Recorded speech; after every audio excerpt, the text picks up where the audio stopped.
Hello, everybody. How are you guys doing today? I hope you're doing well. I hope your weekend is treating you well. It's early Saturday morning. For some of you, it might be super early, depending on what side of the coast you're on. For some of you, it might be late in the afternoon, if you're from overseas. Or for those of you catching up on YouTube, it could be any time of the day, I guess is the point. This is a live stream for my patron, Matthew Neilson. Thank you so much, Matthew. And thank you so much, everyone else, for being here to watch and help support the channel. And let's all wish good luck to Matthew on his pulls from this Ixalan bundle. It is release weekend of Ixalan, so this is the first bundle that I am opening up. Hopefully, you know, it goes well. Hopefully it goes well. Hey, everybody. Father Frodo, Matthew Neilson, Fifth Moon Magic, Richard Corwin, TCG Value Hunter, James Hall, thank you for being here. If I missed you, speak up now. If I didn't, oh well. You pulled a pre-release Tyrant. That's pretty sweet, James. That's awesome. I've actually been drafting a bunch on MTGO because for whatever reason, Wizards decided, I guess, to put the set out on MTGO right after pre-release weekend, and not for like increased pre-release prices or anything like that. Like, it was just the set's available, you can play it now.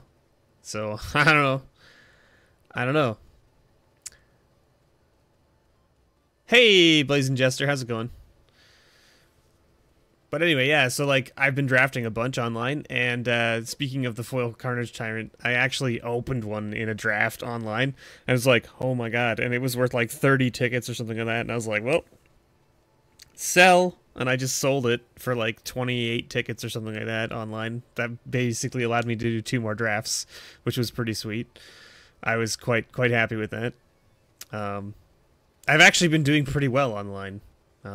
I just play in the intermediate leagues, but I think I've 2-1'd most of my draft formats. Possibly, you know, I think I've won 2 trophies, so 3-0, and I've done 2-1 on most of them, and then a couple of them I've gone like 1-2. If I haven't had any yet where I've lost the first 2 rounds and then dropped. I have not had any of those yet, so that's a good sign. I'm doing all right, Richard. I'm doing all right. Yeah, hopefully we can keep the luck going, Matthew. I agree. Hopefully we can get you something sweet out of here. I don't know how many people we have kicking around, but good morning to everyone if you're here. Thank you for being here. I really appreciate it. I wonder if I can just kind of like poke this over here like that. That'll give me an idea of... There we go. All right.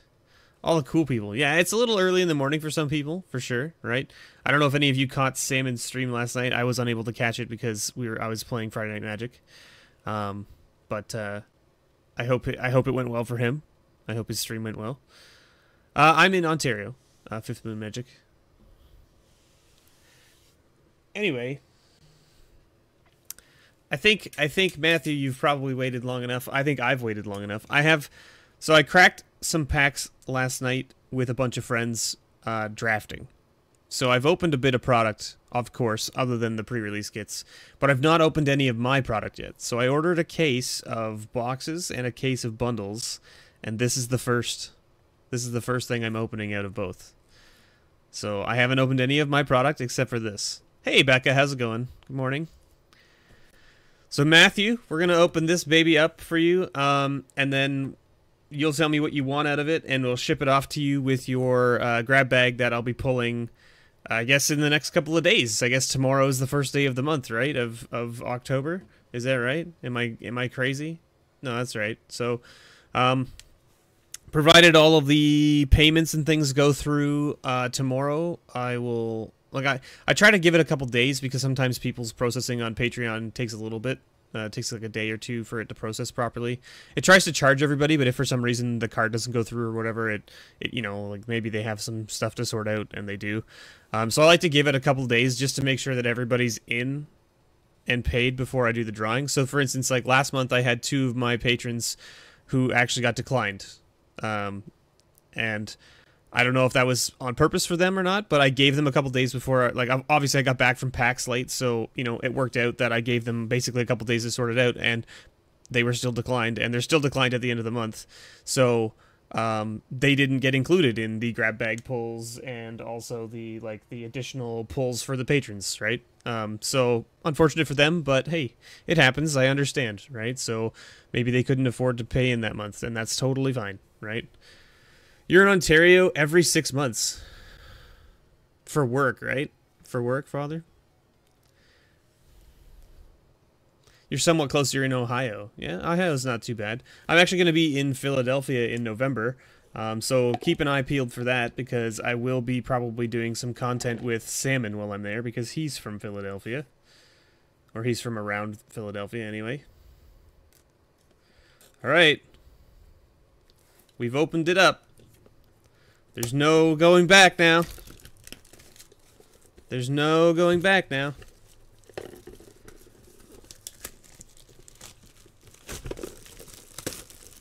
There it is. It's open. I can throw the Jace in. The Jace from the Planeswalker deck. The only copy that I have. I can't give that away. I bought it specifically so I could have that Jace. If I had another copy, I would give it to you, for sure. You got a blue die. There it is. And you got, of course, the land pack, which is probably unexciting. It's really, wow, it's really loose. Like, normally these land packs are, here, look. I have another one. I have a couple sitting over here. Like, look at this, okay? So, it's loose from the standpoint of the cards can move back and forth, right? But there's not much give in the edges of it, okay? This one, I feel like I could just, like, I can almost grab both sides of this plastic and pull it out. I can't do that with this one. I can almost grab it. There, just tiny bits, right? This is, like, super, super loose. Like, just... I don't know. It's weird. I don't know if that's on purpose, if they did that on purpose, or if that's, like, something that they just didn't manufacture them properly or whatever. Or maybe they're the old ones from, like... Get that piece of cardboard out of there. So, there's a little blue die. If you want the blue die, we can work it out. Oh, you want the Origins, Jace. Yeah, I mean, like, that's going to be given away, so, I mean, maybe you'll win it. We'll see. If you want the die, too, Matthew, we can work it out, but I might have to charge you a little more shipping just because it'll end up not being able to go through the regular slot. It'll have to go through oversized. It'll cost me, like, an extra, like, $3 or $4 or something like that. So we can work that out. It's not a big deal. Okay, the die. You don't want the die. Okay, so let's get into your first pack. Let's put the packs over here, and let's get in. All right? Now, do you want me to go straight to the uncommons, or are there commons that you wanna see? Right? Like obviously you're gonna want the opts. Those are very good. Like, you tell me if there's any commons that you want out of here. Let me know. Yeah, I agree, Becca. I agree. Yeah, there's been I've seen a lot of misprints actually too. I've seen a lot of misprints. So, Wild Growth Walker, Imperial Lancer, Bishop of the Bloodstained. I've killed many an opponent with this card in draft. Pump out a whole bunch of 1/1s and then play this and just be like, see ya, take like 8. And they're like, actually, is that actually? No, I guess that's just the art. And your first rare? Hey, look at that. A nice little dual land. Or, okay, so here's, what do they call them? Check lands. So check lands seems to be the more popular term for these lands. I learned of these lands called buddy lands. And that's because basically they check for, do you have a buddy to go along with this land? That's what I understood is like, you know, if you have a buddy, this comes in untapped. If you've got a regular swamp or a mountain, and because the thing is, right, is that it doesn't say basic land, right? It doesn't say basic land, so it can still count like your shock lands and all those kind of things that count as a swamp or a mountain, those kind of things. So it's any kind of buddy, and this will come in untapped, right? Now that's how I learned the terminology for this. Now, I mean, it's kind of one of those weird things where it's like a local colloquialism or whatever you want to call it, where it's like actually the more generic term that people know is called check lands, because it checks to see if you have another land, which also makes sense to me. Absolutely, I understand where that terminology came from. So I'm gonna pull out your ops, man, because opt is a very good common from this set. I don't know if you want them, but I'm giving them to you either way. Actually, it's funny. One of my buddies was talking to me last night when we were doing our drafting, and ooh, Charging Monster Sword. That's the first copy of that card I've seen. This card is so good. This card is so good. A 5/5 Trample Haster for 5 is just insane. And it only takes 1 red, so like splashing this in almost any deck in Limited is like almost super easy, because by turn 5 chances are you have at least 1 treasure maybe, or you're possibly playing red, so it's easy for you to play it, right? Like it's an insane card. So I'm gonna put that in your, I mean, I'll put it in the uncommon pile and you can tell me if you want it or not. Deathless Agent, very good card for the vampire deck.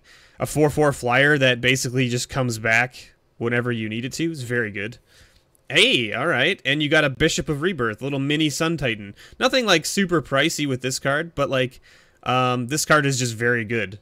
I like this card a lot. I played it in draft a little while ago, and as soon as I played it, all my opponents were like, no, the worst. And I was like, I'm sorry, but that's just how it is, I guess. Alright, Matthew.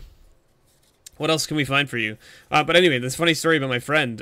He's opened 3 boxes of this set so far. Three boxes of boosters, and he's only got 5 opts, and it's a common. And you've already got 2. You're halfway. You're halfway. We didn't get an opt in that pack. It would have been funny if we got an opt in every pack. Rigging Runner, Fiery Cannonade, Imperial Aerosaur, and oh! We did it! We got there, Matthew. Boom! It's not foil, but there it is. That Carnage Tyrant. Woo! Got there. Man, that's awesome. I'm super stoked for you. That's amazing. That is the best. That makes me super happy. Hashtag fake. Congratulations, Matthew. Congratulations. Man, that's awesome. I'm so stoked. I'm so stoked that we got that for you.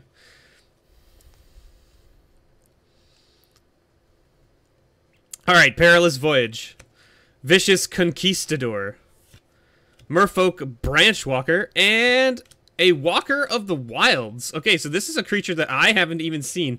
In all of the drafts I've done, I've never seen this card. It's a 3/3 for 4. Merfolk Shaman. Pay 2 and X. Put X 1/1 counters on target land you control. That land becomes a 0/0 elemental with haste. I don't know how I feel about this card for Merfolks. The Merfolk decks that I've been playing in draft and stuff have been like everything under 4. Like 4 mana or lower is basically like the best Merfolk. And at 4 mana at the top of the curve, I don't know if a 3/3 that makes your lands into non-Merfolks is that great. I honestly don't know. And maybe it's good, but I have no idea. Oh shit, we got you a foil rare too. I apologize for the language, but man, foil rare and a Carnage Tyrant in your bundle. This is amazing. Foil Shadowed Carvel. There it is. Bam, foil rare. Now, I mean, out of the vehicles, out of the boats, I don't know. This one's okay, I guess. If you build a deck around Explore, it might be okay. I would say that I think that the pirate ship is my favorite one out of the boats so far. Or the one that flips. The flip boat is pretty decent.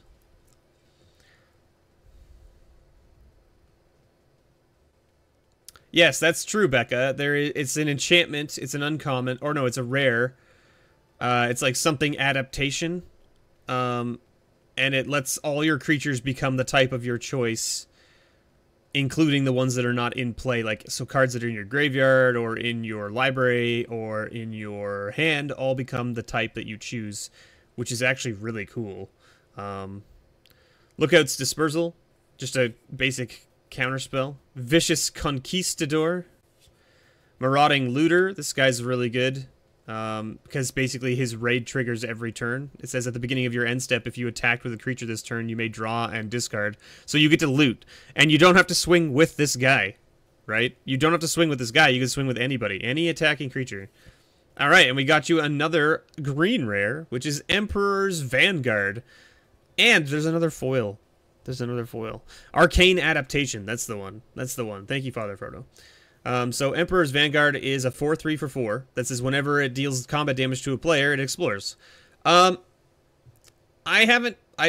drafted this guy once. I actually never played him. Like, I never drew him in any of the games that I had where I had him. So I have not played with him. I don't know. He seems okay. I would say okay. And the reason I say that is because he's only a 4/3 for 4, and he has no evasive, like he's not evasive, put it that way. He's not evasive, so getting in with a 4/3 on turn 5 is highly unlikely. But hey, you got a foil at Zoken Archer.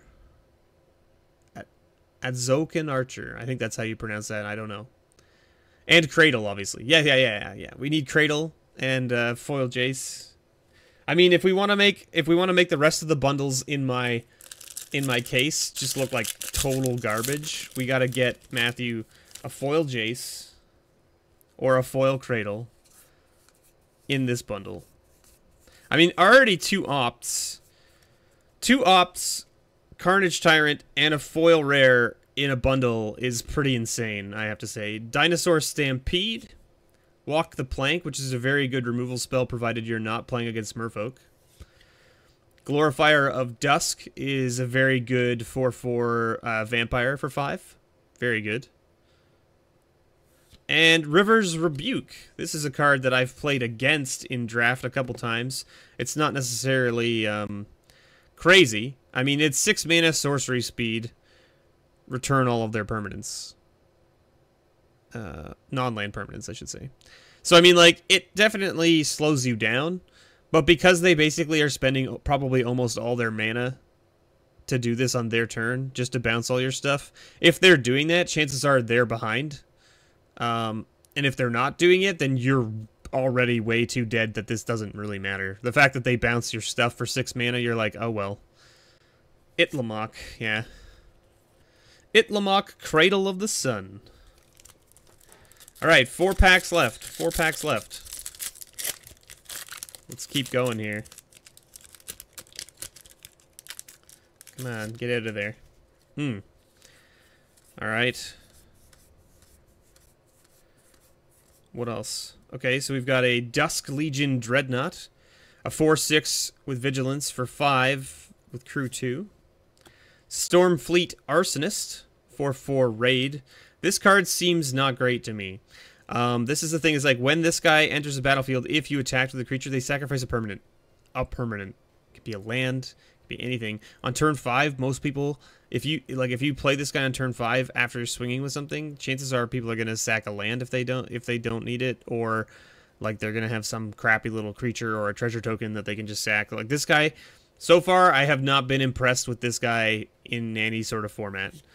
Alright, you got a Raging Swordtooth. This is a very good card for red-green dinos in Limited. It deals 1 damage to each other creature when it comes into play, so it can literally wipe your opponent's board depending on what they're playing. And not only that, it can trigger a whole bunch of your enrages, which is pretty nice.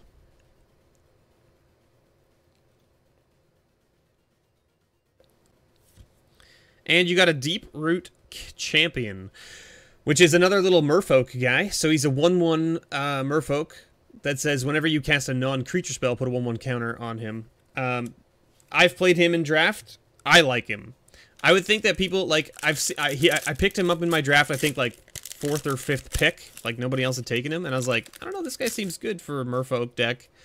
I'm gonna pick him up. I picked him up, and he did work every time because like I think there's a card in here that we just saw. So for instance, this card. Okay. So this card's an instant that says put a 1/1 counter on target creature and 1/1 counter on target merfolk, okay? If you have that card in your hand and you play this Deep Root Champion in draft, right, or sealed or whatever, and you swing or you block with this guy, and they're like, oh, he's only a 1/1. You play that and he becomes a 4/4 because he gets 2 1/1 counters because you can target him both times because he's a creature and a merfolk. And then it's a non-creature spell, so he gets another 1/1 counter, so he becomes a 4/4 for 2 mana. Like, okay, I blew out my opponents a bunch of times with that kind of stuff, so it works out pretty well. It works out pretty well. Wanted Scoundrels. Now this card is the card that I played in my sealed at the pre-release, and I ran over a couple of my opponents with it. And here's what I'll tell you: is that you either run over your opponent with this card, or your opponent removes it and it ramps them to a ridiculous amount of mana early in the game, and then you're just way behind. Because essentially you play this on turn 2. On turn 3 you swing with it. If they have a way to kill it, they now have 5 mana, 6 mana possibly on turn 4. And that's not good for you. Because chances are they play a big dino or something, and then you've lost your biggest creature, which is a 4/3, and now you're left with a couple small pirates, and it's not great. Pillar of Origins, this card doesn't seem great to me, in my opinion. Yes, it ramps you, but I don't know, paying 2 mana to basically only be able to get mana that you can spend on those creatures doesn't seem great. This guy is very good for the Dino deck because they cost 1 less, and then you can also give them haste. Pretty sweet. Wow. A second Dragon Skull Summit. Okay. Two of the check lands. The same check land. I mean, okay. And another foil. A Duskborn Sky Marcher. Let me put this here. Wow. Matthew. Making out like a bandit here. 2 of the check lands. 2 ops. Carnage Tyrant. Foil rare. And also 2 other foils? Yeah, 2 other foils. You've hit 3 foils in this bundle, which is pretty high. This has been a pretty good bundle to you, man. I'm really excited that you're getting something good. Not like that Kaladesh bundle I opened for Matthew Aubrey last month. Dear God, that was atrocious. Siren Storm Tamer. This card's actually you're gonna want that probably. Very, very good uncommon. Air Elemental, fine. Just a 4/4 flyer for 5. It's nothing exciting. Snapping Sailback. This card is really good in green dinos. It's even actually not bad in like the green-blue merfolk. Because it has flash. So for 5 mana, you can drop a 4/4 on the table. So pretty good. Revel in Riches!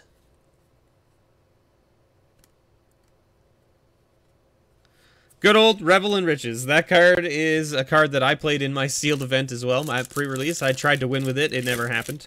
But I got up to 8 treasures at one point, but I had nothing to do with them.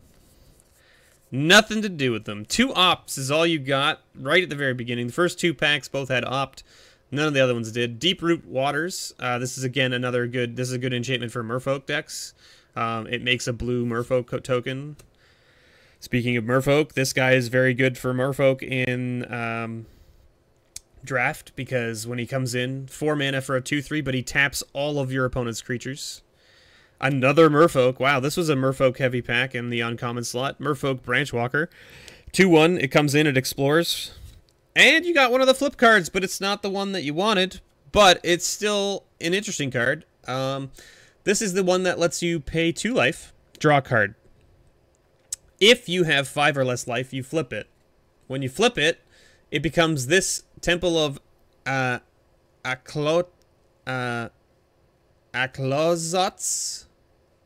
Aklazotz? You guys Tell me, I don't know whether I'm pronouncing that right. 50-cent flip land. Yeah. It's not bad though. Like it's an interesting card. It doesn't have a lot of value monetary wise, but it's still a pretty cool card. I mean, like being able to pay life to draw cards is definitely an upside. And then sacrificing creatures to gain life is fine. It's not like amazing, but like getting to 5 life to flip this isn't really what you want. What you want is you want this to be in a deck where you have a whole bunch of life gain. And you can just keep paying 2 life to draw cards and not worry about ever getting to the 5 life to flip this, because you don't really want this land to flip. Sacrificing creatures to gain life for their toughness is not really what you want to be doing in a deck with this card. In a deck with this card, you would want to be playing like low-cost creatures with, you know, stuff that gives you life back so that you can keep drawing and keep getting card advantage on your opponents. Well, there you go, Matthew. I think you did pretty well, man. I think you did pretty well. I don't know. Someone can do me a price check on Carnage Tyrant. What's it sitting at right now? You want the whole thing. So you want all of the cards. All of these, like, so all the commons and uncommons?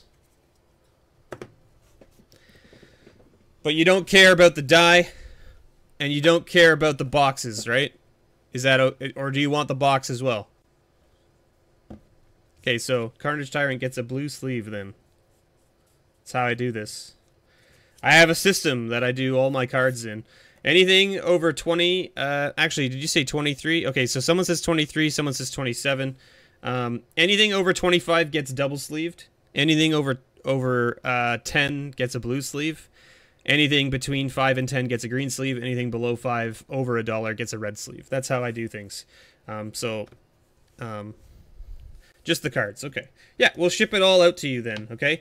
It'll still probably have to go into an oversized package just because it's big.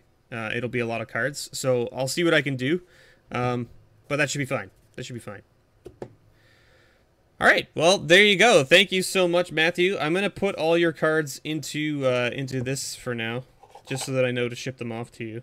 And I will ship them all off to you. I will put all your rares into sleeves at some point, but I'm going to put them all into here for now. And let's move on to some other stuff. Who wants to see some other things, right? Of course you guys want to see some other things. Of course you want to see some other things. I've got this, right? Yeah, okay. So give me 2 seconds. I just need to go and use the washroom because I'm ill-prepared. So let me put some music back on, like so. And I...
Okay, I am back.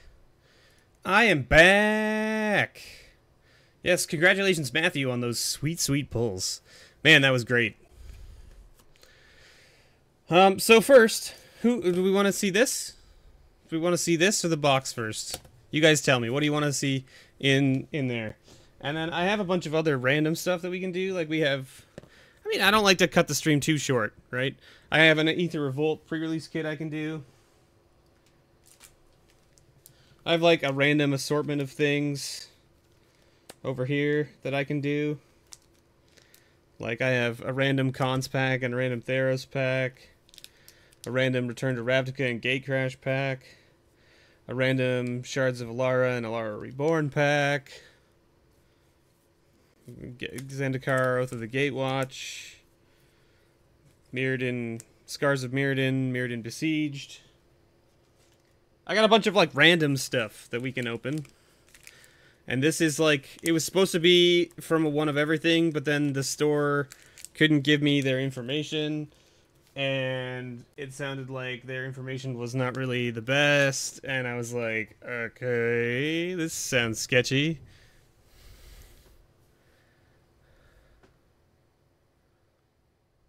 Do the smaller one first? Alright.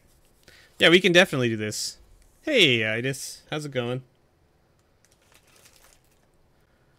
Alright. You're late to the party. You are a little bit late to the party.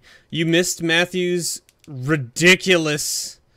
You missed his ridiculous bundle. Holy moly, it was good. Like, here, I can show you. So, these are like the things of note that he pulled.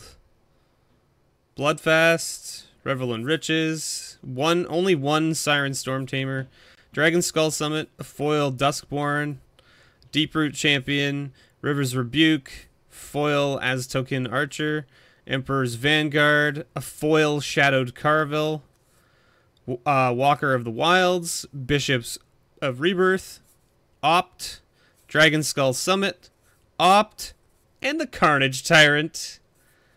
Wow. Matthew definitely made out like a bandit there. Okay, so we got some buy a box, obviously. I got a number of these because I ordered a case from my local game store. I hear that they increased the stuff that's in them this time, which is interesting because I think now, so here's what I'll tell you. What I found out. When they did the buy a box packs for Kaladesh, okay? When they did the buy a box packs for Kaladesh, the official Wizards statement was give out 2 of the buy a box packs per box that you sell to your patrons. But most stores didn't know that because Wizards didn't actually send them the official information. Like, they didn't send it to them. They just sent them the product, and it didn't. Apparently, it didn't have the information, or if it did, that information didn't get passed down from the owners of the stores to the people who were working. Okay, so I think what Wizards did to combat that is that they made these packs. You get 1 per. They made these packs have enough cards in them to equal basically 2 of the Kaladesh packs, from what I understand. So anyway, let's get in. Let's open it up and see what we get. So from what I understand, you get 4 standard rares. You get 4 standard rares guaranteed.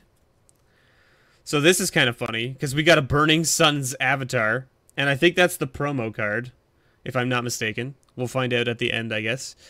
So you get 4 standard rares from any of the standard sets. So Burning Sun's avatar, Reason to Believe. So far, nothing amazing. Master Trinketeer, also nothing to write home about. Oh, but we did get a Mythic Scorpion God. I mean, he's not the best god out of the gods. In fact, he's the lowest priced one from Hour of Dev out of the 3 gods that were there. But still, I actually think I need another copy of this guy, so I'm totally stoked to get that.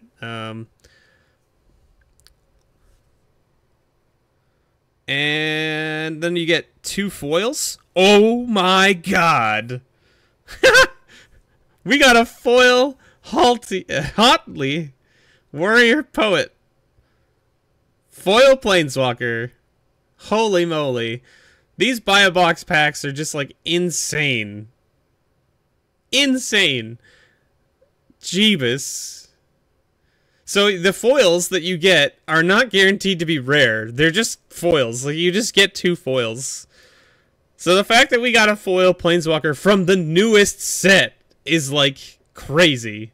That's insane. And see there. So then there you go. Like, our other foil is just a Wayward Servant. Which is like, yeah, okay, fine. It's a nice looking foil, but it's just an uncommon. And then you get 2 of the Rebecca Gay lands, which are beautiful, I must say. The art is just amazing. So we got a Plains and a Swamp. Man, that Swamp looks so good. And it's interesting because these lands are actually rares based on the symbol, which is kind of funny. We did both get one, but mine's foil. I saw yours, and I think I commented on it. If I didn't comment on it, I'm sorry that I didn't, but you didn't get a foil one. I got a foil one. But maybe that means that you'll beat me in the box battle that we're doing later, TCG. It's possible. But interesting enough. And then the thing that I found interesting is that you also get the promo card. So you can see we got 2 Burning Suns avatars. Obviously, one's alternate art. But here's the crazy thing. Here's the crazy thing. The crazy thing about these Burning Suns avatar promos is that Wizards gave these cards out to the stores to give away with people who buy boxes. Right? Just like they do with every promo card. Like, whenever you buy a box at release, you get a promo card. And this was the promo card for Ixalan. So if you were to buy a box this weekend, you get one of these. Yes, I agree, Becca. I agree. But the interesting thing is that so they handed these out singly. Like, here, I'll show you. I think I have them right over here. Yeah. So this is what I told my store. Like, when my store was giving me my stuff, they were like, oh, do you want the promo? Like, we have the promo stuff. And I was like, yeah, just give me 2 of the promos because I don't need more than that for my collection. Just 2 is fine. And leave them for other people who come to buy. So I got 2, right? Because they're individual. Like, they had the whole pile. He was willing to give me 6 of them because I got 6 boxes, right? And I was like, no, I don't need 6. Keep them for the other people who come to buy boxes because I'd rather you have more and be able to give them to other people who might actually want them or, are only buying 1 box and so therefore they only get 1. I'd rather you have enough to give them out to everybody who buys a box from you rather than me take 6 of your stock, right? And I'm so glad I did because each of these buy-a-box packs has this card in it as well. What is Wizards doing? Why would they put this promo card in the pack, in this buy-a-box pack, and then also give it out as the promo for buying a box? This card is going to have absolutely... Like, if this card was worth anything, it's not going to be worth anything by the time release is over. Because that means that this foil promo copy of this card has been printed into oblivion. Printed into oblivion. Like, they normally print it into oblivion, but because all of these buy-a-box also get handed out, so essentially for every box you buy, you get 2 copies of this card.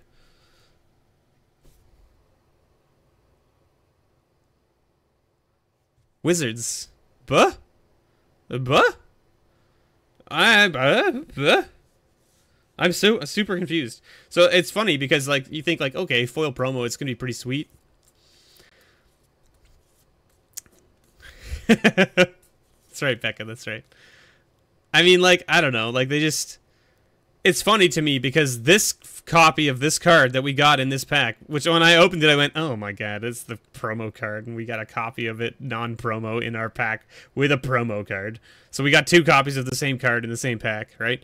But, like, this card will have more value than these. And these are foil, and that never happens. Like, ever. Like, it's just insane.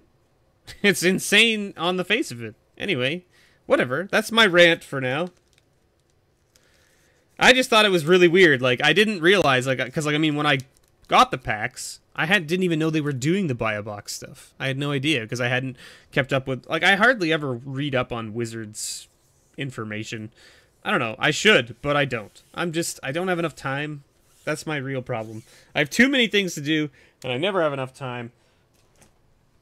Anyway, the point is,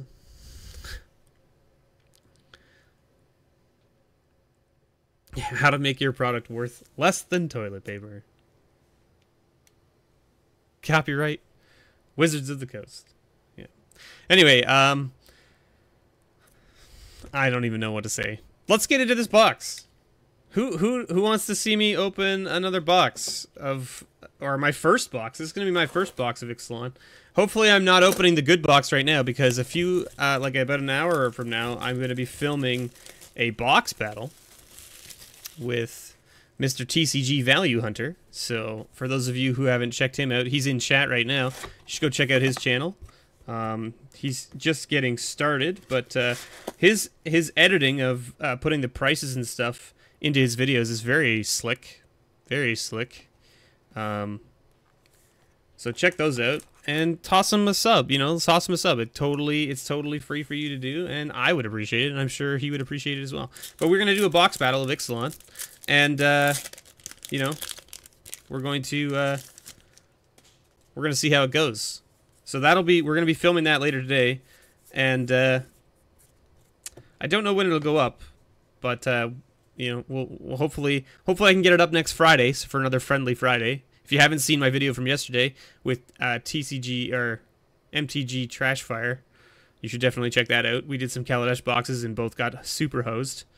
So we got Inspiring Cleric, Call to the Feast, Imperial Aerosaur, and our first rare is a Sanctum Seeker. Very good card in Limited, especially for the Vampire deck. It's just whenever a Vampire you control attacks, each opponent loses a life and you gain a life. Hey, we got a foil land in the first pack. Wow, that's a really good looking land too, eh? I really like the steps. This is probably where your step links would hang out, right? Isn't that how that... Oh, that's not how that works. Shh. Shh. I know what I'm talking about sometimes. I know what I'm talking about sometimes. I don't know. Whatever. Don't worry about it. Everything's fine. Vicious Conquistador, Seeker's Squire, Bellowing Aegisaur, and we got a Shadowed Caravel as our second rare. We got another foil. 2 foils in a row. My goodness. 2 foils in a row. Can we hit a foil in every pack? Come on. Who's with me on this? You hope that this is the good box and that the other one is Host Town. Well, I mean, listen. Sanctum Seeker's $1, yeah.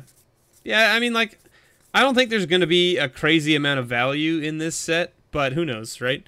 Sleek Schooner, Makeshift Munitions, Savage Stomp. This is a very good card. I've actually never seen this card in any of the drafts I've done, but, like, it's a 3-mana fight card that puts a 1/1 counter on your stuff. But if you target your own dino, it costs 2 less, which is pretty awesome. And we got a Kinjali's Sunwing. This is a very good card for basically any white deck, to be honest. It's not just good in dinos, it's good in pretty much any white deck, because it's a 2/3 flyer for 3, which is pretty good to begin with. And it has an upside of your opponent's creatures come into the battlefield tapped, which is pretty awesome. We were doing just the whole first row, but I don't want to do that. I'm just gonna cut across the box, because I'm a jerk like that, I guess. I don't know. I'm just changing it up. Changing it up. Trove of Temptation. Verdant Rebirth. Deadeye Plunderers, another very good uncommon. And Sorceress Spyglass. This is an interesting card. I don't think I've seen anybody play it at all.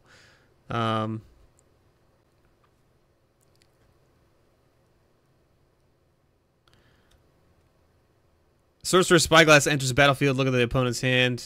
Choose any card name. Yeah, it's interesting. I don't know. I don't know how I feel about it. It's basically a worse Pithing Needle. And the reason I say that is because it costs more mana. And I mean, it's maybe a little bit better than Pithing Needle because it lets you look at their hand, but at the same time you can't play it on turn 1. Inspiring Cleric. Siren Storm Tamer. This is, I think, one of the good uncommons. Bright Reprisal. And Tokatil Honor Guard. So a 1/3 for 2 that says creatures entering the battlefield don't cause abilities to trigger. So anything that says, you know, like if a creature came into the battlefield this turn, blah, blah, blah, or like, I think that also is talking about raid, if I'm not mistaken, because it's like the raid ability comes in, it's like, I guess it's not, because raid is if you attacked. But some of the raids are like when this creature enters the battlefield, if you attacked with the creature this turn, blah, blah, blah. Those kind of things wouldn't trigger, as far as I understand. Now, correct me if I'm wrong, please, because I could be very wrong. I never admit to being an expert in any of these things.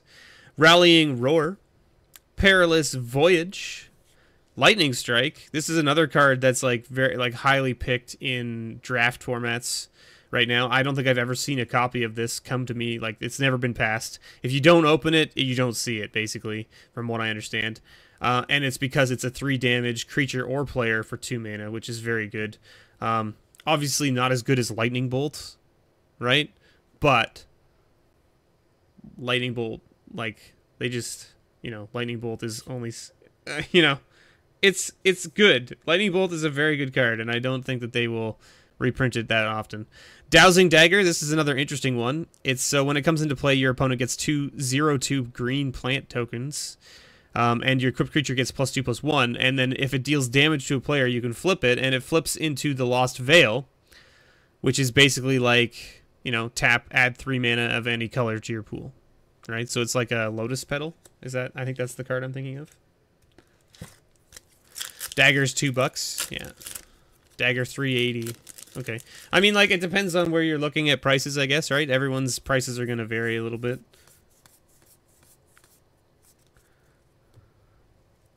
Elaborate Fire Cannon. Trove of Temptation. Bishop of Bloodstained. And we got a Sun Petal Grove. All right. All right. Let's agree on $3. Hey, we got our foil rare, too. Our foil rare is a Deeproot Champion. I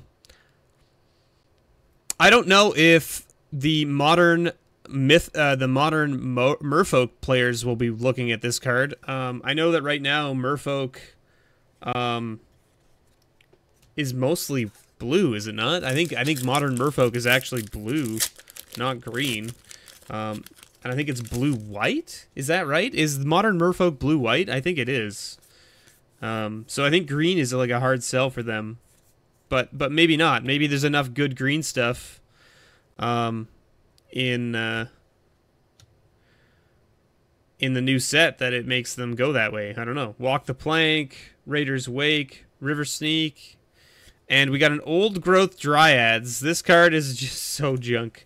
I opened that in my pre-release kit, and I went, I could play green, but not with that card. That card seems terrible. Because he's a 3/3 for 1. Don't get me wrong. A 3/3 for 1 is great. A 3/3 for 1 is great. The problem is that when it comes into play, your opponent gets a land, which is not really what you want. Dusk Legion's Dreadnought, and of course another Siren Stormcaller. Another Marauding Looter, and a Fell Flagship. So this is the pirate ship that I was talking about before. I think I like this one better. It pretty much makes all your pirates able to crew it, because it gives your pirates +1/+0. Most pirates end up with 2 power to start. Or like either most pirates are 2 power to start, or if they're not 2 power to start, they're 3 or more already. So this allows your pirates to be able to crew it, which is nice. Huh. It's got a misprint. Okay, I don't know if you guys can see that, but look at the symbol. Okay, can you see the symbol? Can you see the color of it? Here, comparison. Put this up beside it. Can you guys see that? Look at the color difference.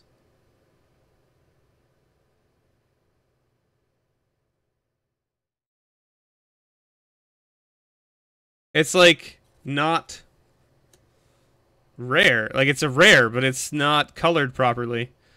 The rare symbol is like pink. It's weird. And Fell Flagship is not a mythic, as far as I know. Purple is new gold. Yeah. So that's interesting. And I've never seen that misprint before. I've seen a lot of stuff going around lately about misprints where cards actually have like weird big black splotches all over them. So if you guys come across those, let me know in your travels. But like you'll see like it looks almost like a void or like a big blotch of black ink across the card. It's interesting. Sorry, what is this card? Belligerent Brontodon? I think that's what you call that. Lightning Rig Crew. Thundering Spineback. This is like the uncommon mythic from this set. Yeah, exactly, Becca. Just like that. It's interesting, though, that the whole card looks fine except for the symbol. The symbol's the only thing that's off color, which is kind of weird. So, anyway. Also, yeah, I guess that's about right. Yeah. Anyway, this guy's like the uncommon mythic that people talk about because he's 5/5 for 7, but other dinosaurs you get +1/+1, and for 6 mana you make a 3/3 with trample, which basically becomes a 4/4. So River's Rebuke, there you go. We talked about that a little bit earlier. Nothing crazy. Pack openers. You haven't missed anything crazy out of this box yet, but you did miss us do Matthew's bundle. And he opened up some sweet stuff, which I'll recap for you at the end of this box. And I opened up a Buy the Box pack, which had some interesting stuff in it. Kumena's Speaker, Fiery Cannonade, Lurking Chupacabra, and Wakening Sun's Avatar. There's our first mythic. The big old 7/7 for 8. That says when it enters the battlefield, if you cast it from your hand, destroy all non-dinosaur creatures. Just get rid of them. Just get rid of them off the table. Get rid of them. They're gone. Nobody wants them around here anymore. At all. Just get rid of them. Alright, what else we got here? Verdant Rebirth. Air Elemental. Snapping Sailback. And Revel in the Riches. Revel in them riches, bitches. I think that's what that card should be called. Dino EDH is coming soon. Absolutely. You start playing at Legends, you should have seen the off-centered and error cards in nearly every pack. Oh, yeah. Yeah, I can imagine back then. For sure.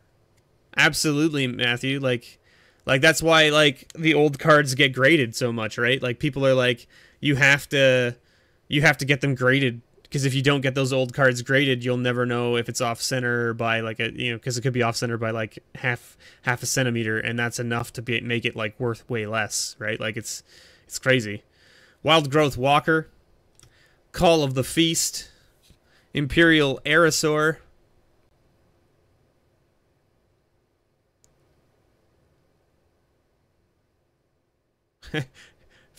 Ad friendly here. We're not Bad Boy. That's true. We are not Bad Boy. Holy moly. We got a Hotly Warrior Poet. This is interesting to me because in the draft last night that we did, or well, we didn't do draft. We did sealed. We did 6-pack sealed. I opened one of these in my 6-packs of sealed, which is kind of funny. So I now own 3 copies of this one. I own no copies of Jace, and I only own 1 copy of Vraska. Now, of course, I'm only 1 box deep, so having 3 copies of her already and only being 3 copies, Bad Boy isn't really Bad Boy anymore. I don't know what you mean by that, because I don't watch his content, but I'm sure that you can elaborate. Grim Captain's Call, very good card for Limited. Adonto Vanguard, Raging Swordtooth.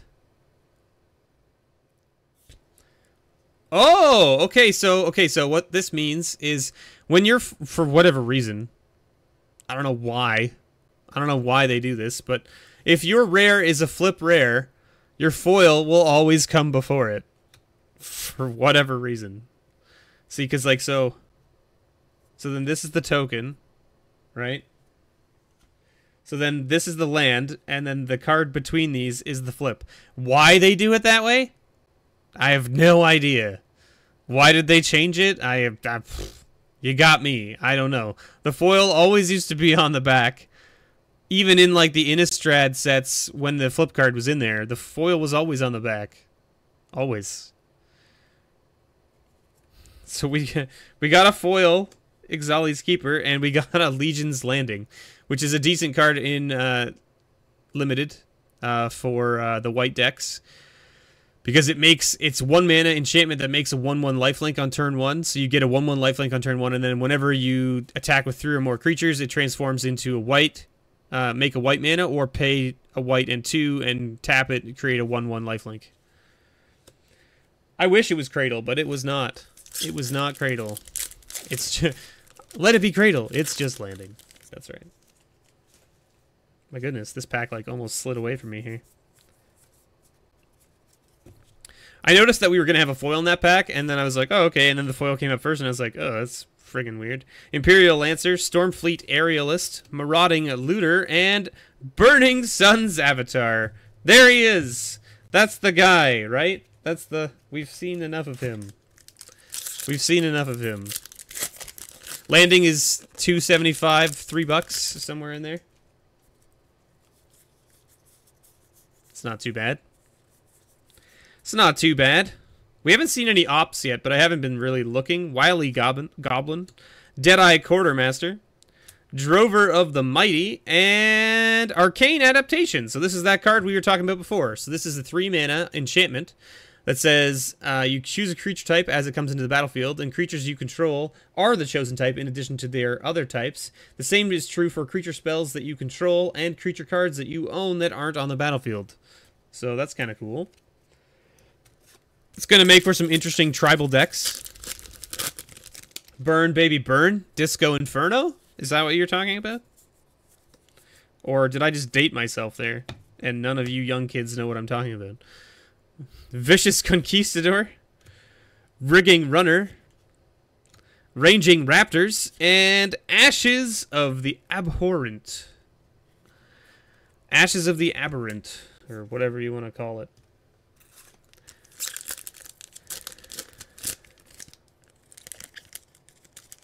Did anyone watch Value Hunter's speed box opening? 3 boxes in 11 minutes. That is insane. But Value Hunter's a weird guy. He's a weird guy. Vine Shaper Mystic, Steadfast Armasaur, Deadeye Plunderers, and a Drowned Catacombs. That's a pretty good little check land there. I like that. I'm okay with that. The thing about that is that wait, what are we wishing that they'd bring back? The old style. Did I miss something? What did I miss? Hold on. Where are you, mouse? There you are. No, no. Don't turn the music up.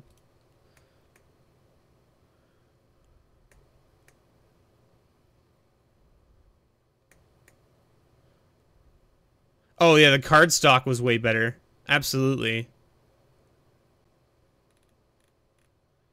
Yeah. The card stock was way better. He is weird, but you can't pass up a German. I mean, I guess that's true. The old art yeah. The old art was also very good. I agree. There's definitely some of my like favorite cards are from the older sets. I'll see if I can pull some out from like my older collection sometime and show you guys in a video. Duskborn Sky Marcher. Dire Fleet Captain, and Shaper's Sanctuary. So this is an interesting little rare. I played this in my Merfolk deck in a limited, and it just like shut my opponent off. He didn't want to like do anything. He had so much like stuff to like, you know, target my creatures with, and he was just like, I want to kill that or like bounce it to your hand, but I don't want you to draw cards. And I'm like, it's interesting. Ooh. Ooh, Foil Siren Storm Tamer. Nice. That's pretty good. That's pretty spicy. What's that going for? You guys can tell me.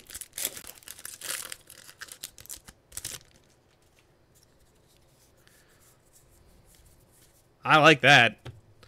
Foil uncommons that are like high valued are always nice. Especially ones that are going to see play in Modern for sure. So what do we got here? Kitesail Freebooter, Sentinel Totem, Bright Reprisal, and Kopala, Warden of the Waves. $6 foil, that's pretty sweet. I'm okay with that. So, spells your opponents cast that target merfolk that you control cost 2 more to cast. Abilities your opponents activate that target a merfolk you control cost 2 more to activate. It's interesting, just kind of gives your merfolk like a little bit of a... Not quite hexproof, but it makes it really annoying for your opponents to get through things. I don't know if it'll see play in the merfolk deck, but maybe it will. I don't know. I think the merfolk decks are already pretty highly tuned. They needed stuff that was like cheap...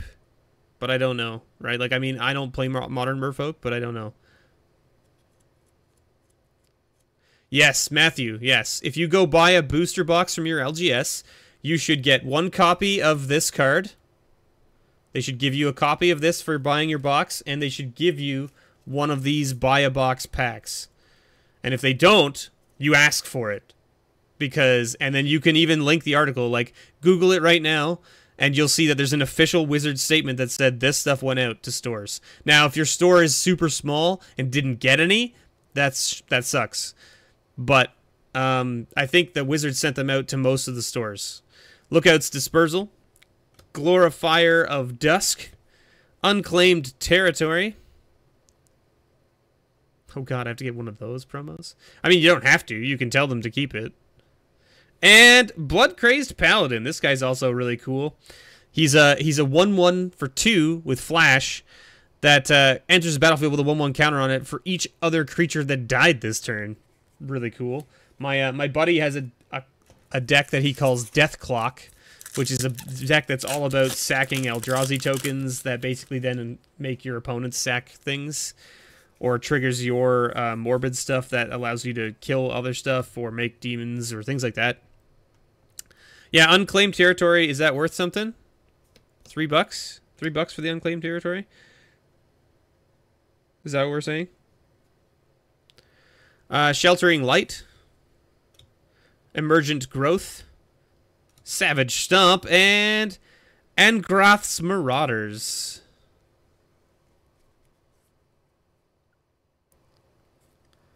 Yeah, yes. Yeah, that's accurate, Becca. They have to have at least 2. Finally, we can stop the stream.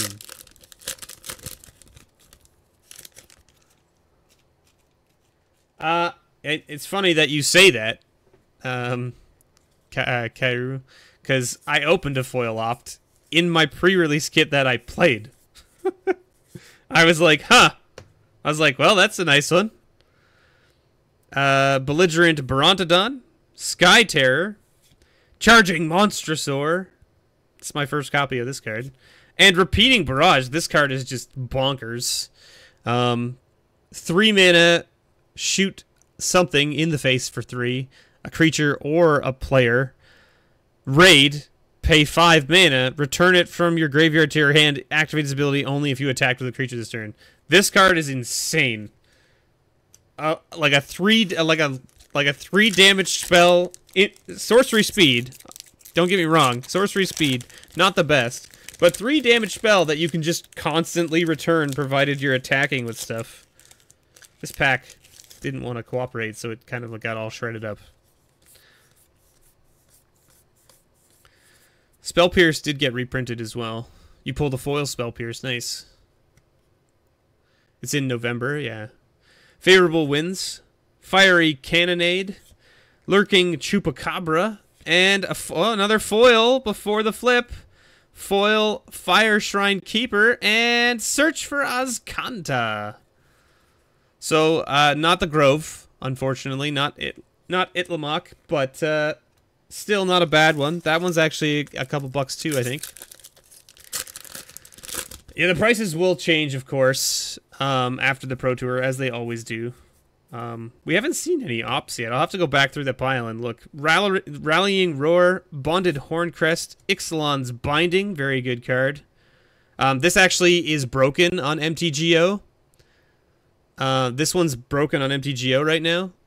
It's some guy played it against me the other day and was like, I exile that thing, and it was like a one of the 1/3 vampire flyers for 2, and I had 2 more of them in my deck, and I was like, no, that's gonna be bad. And then later in the game, like I forgot that he had done that to one of them, and I drew one, and I was like, oh, I'll just play it, and I just played it, and it just let me play it, and I was like, wait, it shouldn't have let me play that card. It should have told me that I couldn't cast it, but it let me cast it. I was like, that's broken. So that's broken on MTGO right now. We got another flip card, the Primal Amulet. This is the one that says, instants and sorcery spells you cast cost 1 less. Whenever you cast an instant or sorcery spell, put a charge counter on this. If there are 4 or more, you flip it. Sorry, remove those counters and flip it. Then it says tap and add 1 mana of any color to your mana pool. When it's spent to cast an instant or sorcery spell, copy that spell. You may choose new targets. I didn't talk about the search for Azcanta.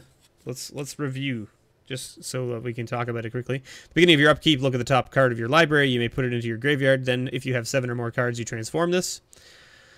Add a blue mana, or pay 2 and a blue. Look at the top 4 cards of your library. You may reveal a non-creature, non-land card from among them and put it into your hand. Put the rest on the bottom in any order. So, Search for Azcanta and Primal Amulet work well together.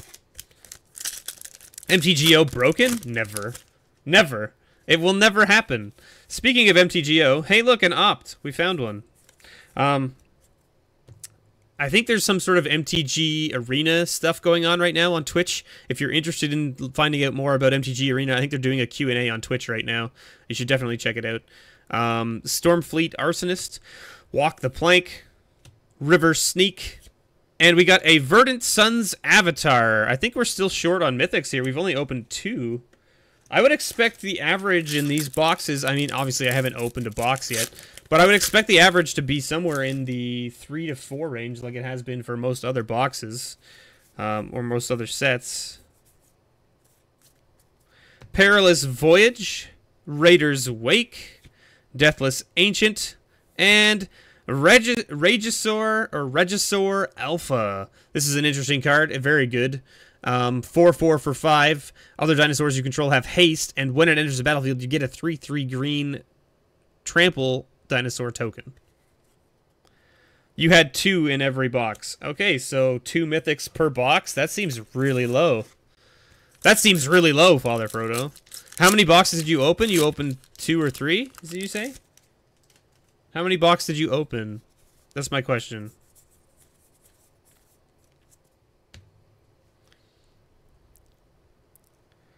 The Regisaur Alpha is 750. That's pretty good. You got 4 in a pre-release kit. You opened 4 boxes and got 2 in every box. Wow. That's either super unlucky or they've decreased the mythics. Navigator's Ruin, Ruthless Knave, Emissary of Sunrise, Entrancing Melody. If they've decreased the mythic pull in boxes that low, I don't know if that's right. Like, I feel like that's almost, it shouldn't be that way. You should get at least 3, I would think. Yeah, you got 4 mythics in your pre-release kit. That's insane. Makeshift Munitions, Kumena's Speaker, Ranging Raptors. Hey! We got there. Growing Rights of Itlamok. There it is. That's the flip land that everybody's talking about because it's basically Gaia's Cradle. It's actually, it looks like a bit of a miscut.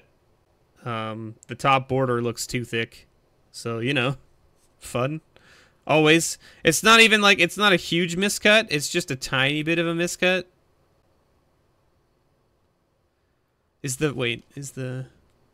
Oh my god, it is too. Interesting. So that's interesting. So this is a thing that I've seen online. Now, you're not going to notice it probably on camera very easily. But I bet if I was to get out the measuring tape and actually measure this, right, you can see this top border is a little bit thicker than it should be. Okay? And the border on the back of the card is actually thinner than the border on the front at the top.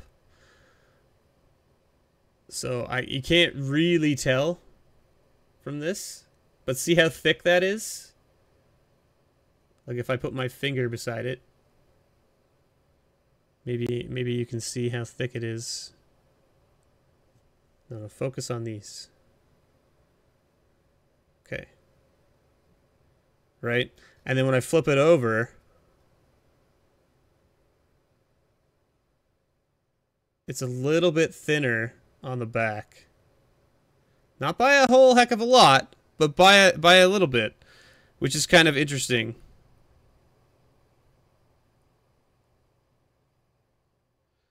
Because it means that the front of the card is shifted down and the back isn't. Super weird. Anyway, it's a thing that happens. You can get cards that are shifted, like, because it's 2 layers, right, that they glue together. So if the sheet's off even by a little tiny bit, you can get it so that the front and the back are not the same alignment, which is really weird. And I've seen lots of cards in my time that have been shifted, and it's just super strange to look at. Dusk Legion Dreadnought, Chart a Course, Adzokin Archer, and a Deathgorge Scavenger. This is actually one of the better rares as well, from what I understand. Maybe not worth a crazy amount, but he's worth a couple bucks. But he's kind of cool. He's a 3/2 for 3 that says when he enters the battlefield or attacks, you may exile target card from a graveyard. If it's a creature card, exile this way, you gain 2 life. If it's a non-creature card, exile this way, you put a 1/1 counter on him. Or he gets +1/+1 until end of turn, I should say. Not a 1/1 counter. If it was a 1/1 counter, it'd be insane. It'd be, like, I guess, basically mythic level at that point. We got 6 packs left, I think. 6 packs. Let's blow through them. Let's see if we can beat the average of 2 mythics per box that Father Frodo's talking about.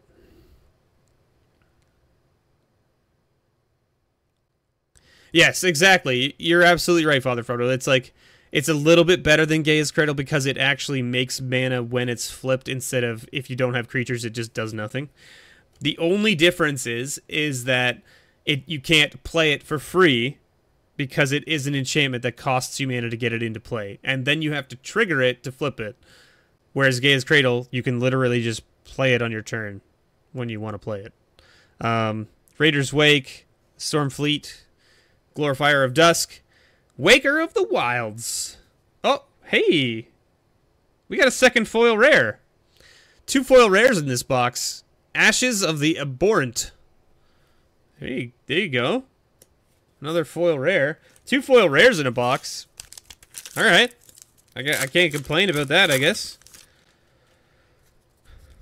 I just really want a copy of Jace. He's the only Planeswalker I don't have yet.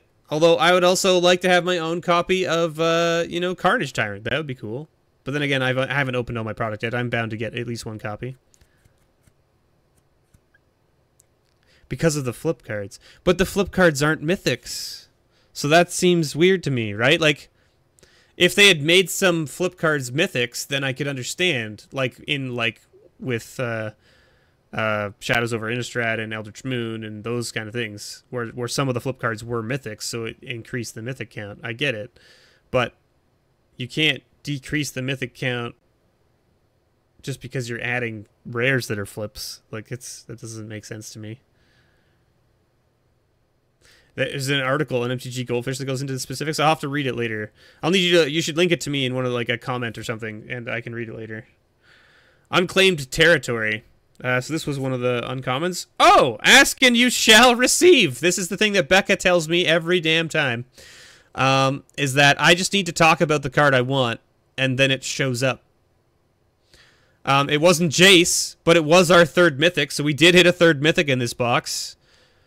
So that's good, apparently, especially if people are saying that it's lower than normal. And Carnage Tyrant, which is the card I was just talking about other than Jace. So there you go. Can't really complain about that, I guess. just blown away. Now we're definitely done here. Yeah, this box. So you're probably going to be all right, TCG Value Hunter. You're probably all right. I think I opened the good box right now. Another Unclaimed Territory. And Settle the Wreckage. This is a very good rare as well.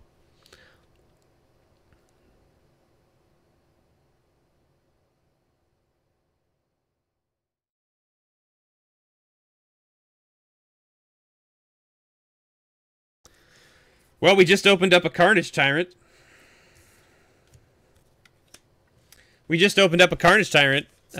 Itis. Or not Itis, Fifth Moon Magic. That's what you missed. And we were just talking about how the average mythics are down in this set. So, like, the average mythics you get per box is down to, like, 2 or 3, I guess. Wanted Scoundrels as opposed to the 3 or 4 before. Seeker's Squire. Shapers of Nature, very good uncommon for Merfolk. And, hey, we got 4 mythics in this box. Father Frodo. I don't know if we opened a good box. I mean, Star of Extinction's not like a crazy mythic by any means, but like, it's still a mythic. 4 mythics. Hey, we got an upside down token. Upside down treasure. That makes it more valuable, right? That makes it more valuable, I think, right? Right? Isn't that how that works? I think that's how that works. We got 2 foil rares. We got 4 mythics.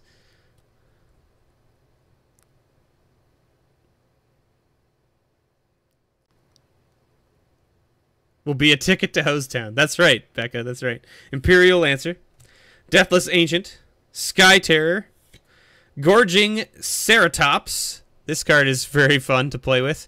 If you put this on the table and your opponent doesn't have a way to remove it, it's bad news bears for them. Because they're like, all your things have double strike. That's not good. And we got another foil here, a Blight Keeper. I'm glad to see that they didn't really, like, they may have decreased the number of mythics and stuff, but they didn't decrease the foils. Okay, think I'm well, I mean, listen, we'll see what the next box holds, right? I don't know what next box is going to be. Like, the next box is going to be a box, but I don't know where it's going to air in the series of all the boxes I'm opening for Ixalan, because it's going to be a box battle with TCG Value Hunter. Pillar of Origins. Dinosaur Stampede, Thundering Spineback, another good one, and we got the Dreamcaller Siren as our last rare. Little pirate guy that comes in and taps things down. So, I mean, definitely this was definitely a good box. There was only 1 opt, which is kind of funny. We got 2 foil rares and only 1 common, which is kind of funny. Now, there may have been another opt in here that I just missed. It's possible. But anyway, I think that's pretty much all we're going to see out of that box. And I mean, by that I mean the box is done. It's over. I don't know if it's going to get much better than that, unless we can open like a Jace and a Carnage Tyrant in the same box, or a foil Carnage Tyrant, or a foil Jace, or something along those lines. I don't think it's going to get much better, to be completely honest. I will go through this pile of lands and tokens later, and in the meantime, I will grab a stack of tokens from here and put it in here like so.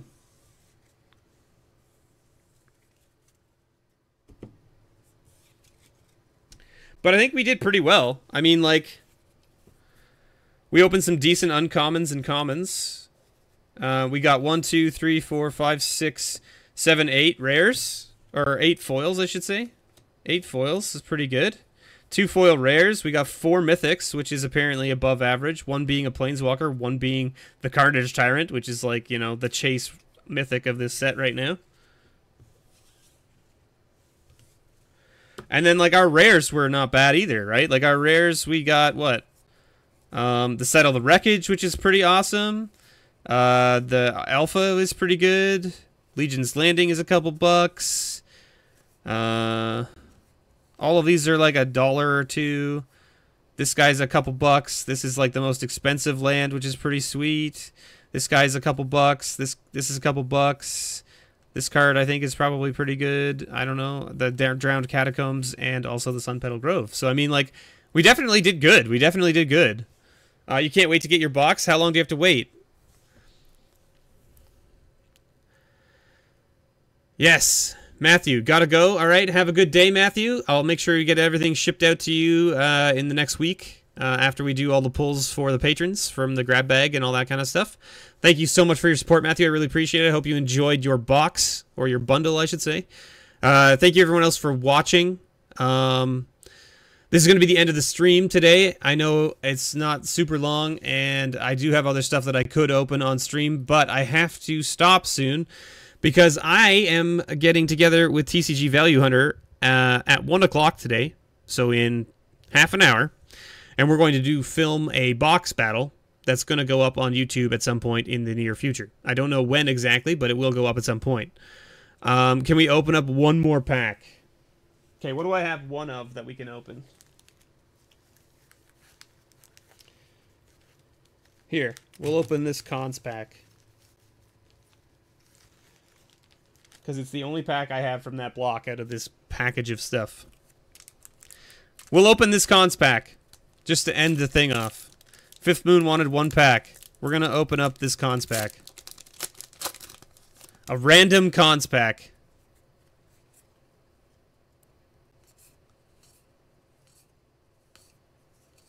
What do we find? Do you think we can get a fetch? Do you think we can find a fetch at the end of this pack? What do you think, guys? Do you think we're going to get lucky? Oh, it's a multicolored card. It's a multicolored card. Hey, Sultai Ascendancy is not a terrible rare. I mean, it's not like huge value dollars, but like it's not a bad little card. So there you go. If you get a fetch, you have to buy another box. Well, this is just some random pack, though. I'm not going to buy a whole box of cons just because I get a fetch in one pack. So there you go, everybody. Thank you guys so much for watching. I really appreciate you being here. Thank you for supporting. Thank you to Matthew Neilson. Open an alpha booster. If I had an alpha booster to open, Matthew, I would. I tried to talk Unscrewed into selling me that Legends booster he opened, right? And he wouldn't. He wouldn't do it. So if you think that you want me to open that kind of stuff, harass him, because he's the one who gets those packs. Like, he gets them out of the repacks he buys and things, like, and whatever, right? Like, I told him, I said, you know what? It's worth $180. Sell it to me for $100. That covers the cost of the repack you bought.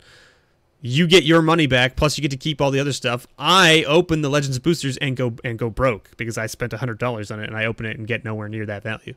And he was like, I don't know if I can do it. And I was like, fine. I was like, listen, I offered you $100 and that I would open it on my channel, and you didn't want it, so it's fine. Anyway, make sure you harass him sometime. Sorry you just got here, Trashfire, but I did give you a shout out a little earlier about our battle that we did yesterday, and I told people to go check it out. Definitely go check out Trashfire's channel as well. Check out Mike V as well. He's here. Make sure you check out his channel as well. And yeah, there'll be another video uploaded Monday. I think I have a Modern Masters 2017 box that I've gotten ready for upload for Monday. So look out for that. I'll give you a little sneak peek. I go to Hosetown like really badly. Like, I told my patrons in my Discord after I opened it and filmed it, I said, "Who let me buy more Modern Masters 2017?" That was the statement I used. Who thought it was a good idea? Who let me open this? Oh yeah, and who wasn't here earlier that missed this stuff? So this was the buy a box pack that we opened. It had a Burning Sun's avatar, Reason to Believe, Master Trinketeer, Scorpion God, 2 of the Rebecca Gaylands, a foil Wayward Servant, and a foil Hotly Warrior Poet. Bam! Yeah, Mike V definitely does some very cool repacks. I know that repacks are a touchy subject these days, but Mike V is actually a legitimate repacker, and he does videos talking about what he does with them. And they're like, he is very super transparent about what's in them and what you can get out of them. And they're interesting. I definitely don't buy repacks myself. That's just a personal preference. But that's not to say that you shouldn't check them out. If you like repacks, definitely check out Mike V's stuff, because it's definitely legitimate, which is nice. Hotly. Hotly. That makes more sense, Fifth Moon. Oh, you're doing more into sealed booster packs and boxes now. Cool. Cool. All right, well, thank you guys so much for watching. And I will see you guys in the next video. And as always, may your pulls ever be better.